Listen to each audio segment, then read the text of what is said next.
Rape पे आवाज़ भी जाति देखकर उठाई जाती है। बच्ची दलित हो तो खामोशी, और मुस्लिम आशिफा हो तो बलात्कारियों के समर्थन में रैली निकाली जाती है। ये सिर्फ बात रेप की नहीं है, बात यहाँ पे आवाज़ की है। आवाज़, अगर आप हक के लिए और अपने अधिकारों की बात करते हैं तो आपको सरकार इस तरीके से परेशान कर देगी और आपको गिरफ्तार कर लेगी जैसे आपने कोई अपराध कर दिया हो। एक ऐसी ही खबर हमारे सामने आई है, प्रशांत कनौजिया जो एक बहुजन पत्रकार है, जिनको यूपी पुलिस ने दिल्ली से गिरफ्तार कर लिया है। सिर्फ किस लिए?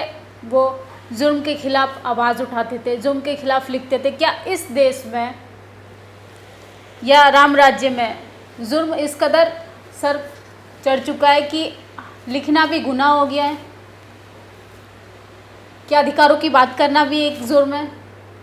क्या एक व्यक्ति अपने हक के लिए नहीं लिख सकता? झूठ के खिलाफ अगर लड़ेंगे या लिखेंगे तो आपको सरकार गिरफ्तार कर लेगी और हो सकता है आपकी हत्या भी करा दे,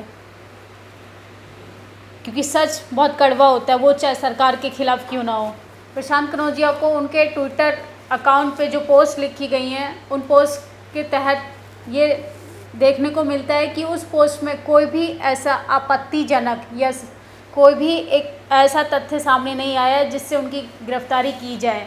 बस वो अधिकारों की बात करते, बहुजन समाज के हक की बात करते थे, जिससे यूपी गवर्नमेंट ने उनको दिल्ली के उनके आवाज़ से गिरफ्तार कर लिया। ऐसी ही आजमगढ़ से सत्यमेव जयते जो एक ग्राम प्रधान थे, उनकी हत्या कर दी जाती है सवर्णों के द्वारा। उनको कागजात कार्रवाई के चलते जबरन साइन कराने के लिए कहते हैं, जिसका वो विरोध करते हैं और जिसके कारण उनकी हत्या कर दी जाती है और सरेआम हत्या कर दी जाती है। क्या यही है योगी राज? क्या यही है योगी राज में इंसाफ?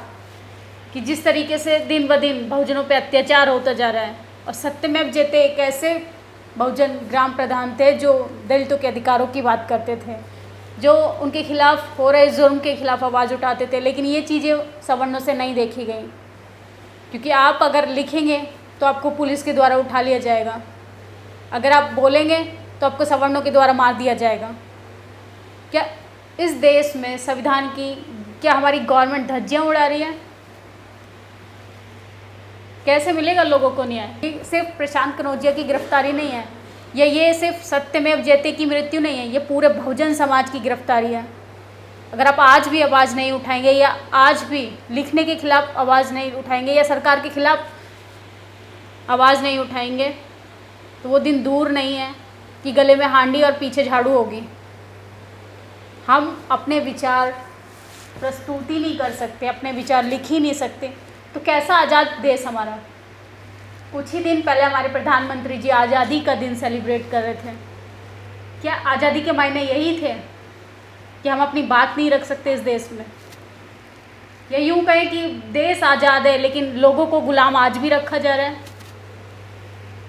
क्या हम इस गुलामी की जंजीर से निकल पाएंगे कभी? सोचिए इस बात को। आप लोगों की क्या राय है? आप अपनी प्रतिक्रिया ज़रूर दें।